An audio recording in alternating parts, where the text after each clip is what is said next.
Alam niyo ba guys na meron dalawang marine exhibit ang sabay na ginaganap ngayon dito sa Malolos?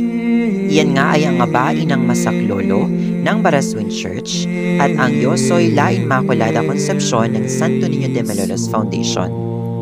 Open for public viewing ang Ngabain ng Masaklolo from May 2 hanggang May 12, 2024 from 9 a.m.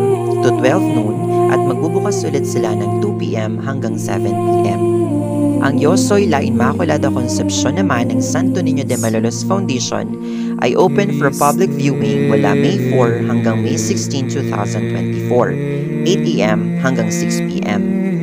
So ano pang hinihintay nyo guys? Kung malapit lang kayo dito sa Baraswing Church dito sa Malolos, Bulacan, ay pumunta na kayo dahil grabe, sobrang gaganda ng mga imahen ng ating mahal na Birheng Maria sa mga exhibits na ito. So yun lang guys, mag-iingat kayo palagi and God bless you all. Enjoy the rest of the video!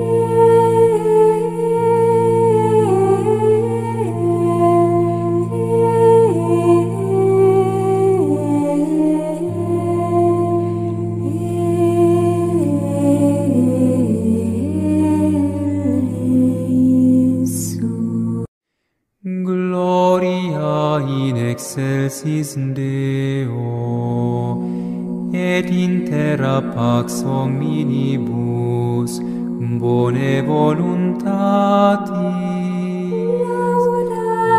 Laudamus te. Benedicimus te. Adoramus te. Glorificamus te.